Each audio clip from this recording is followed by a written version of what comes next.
Welcome to Kingsland Basin Nature Reserve. Here we have a natural coot's nest.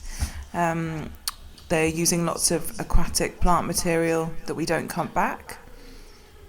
We litter pick the plastic, so there's not much for them to find. We don't have any glyphosate spraying at the basin, so you can see all the wildflowers growing up on the left by the wall. And we have dog rose, dense dog rose, thick scrub, which the sparrows love, and you can hear them in the background.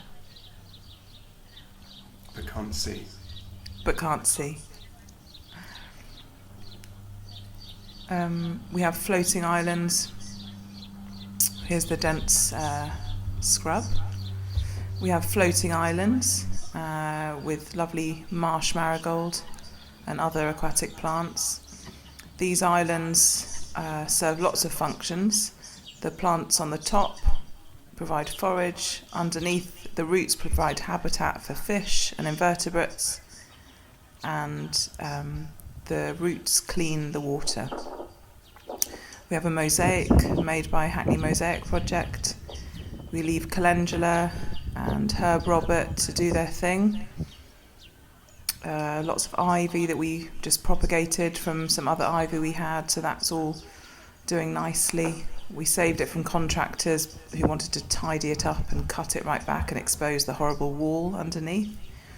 We've planted rowan that are actually doing much better than the planted trees that we had in the first place. We've put in native bluebells, planters, and are going to do some de-paving in the autumn. Hopefully. We have a threat up here. This bit of blue sky where the birds and the bats fly through and use it as a corridor is going to be redeveloped. Here we have hope for the future. This is a shoal of rudd. That is the basin is a source for fish for the rest of the canal. One of 2 recorded fish nurseries. Here we have a volunteer. These arrivals we welcome. That's a wild carrot. Although most of the plants along the planters were chosen. Here we have a coot that is aggressively defending their territory. I wouldn't want to be pecked by that little fella. And here we're getting a bit wilder. On the right we've got more floating islands with willow that's arrived. On the left we have an alder that we coppiced and is growing back, another willow, lots of iris that we planted, angelica, and we planted in some reeds and bulrush. This is a throwback to when we started. There is a moorhen's nest that is difficult to see because it's got lots of natural material and no rubbish, but the moorhen left because a terrapin was hanging around. We'd like to get rid of that somehow.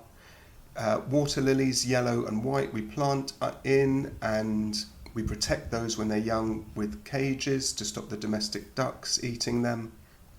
We had to get some contractors in to take out the excess reeds and bulrush. We pay them in bales of straw.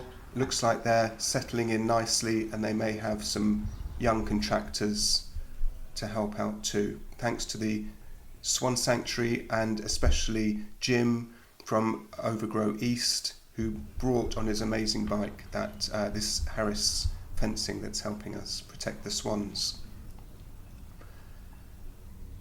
This is what the area looked like when we arrived, and the silver birch were much smaller obviously, and there was some Guelder rose. When we had a biodiversity officer in Hackney, they said Guelder rose would be ideal here, and it is. It's thriving. Pretty much everything else we planted, mostly free, with free whips from the Woodland Trust. That was in 2013, and now that's what it looks like. Here we have a brimstone moth that Esther pulled out of the basin. Archangel and lots of other wildflowers we plant in. Here's a predator, a top predator that we're very happy with. Shows that the ecosystem is pretty good. And here we have the basin in different colours, and this is what it will look like a little later in the summer. And we've got the sparrow and other bird dawn chorus playing in the background.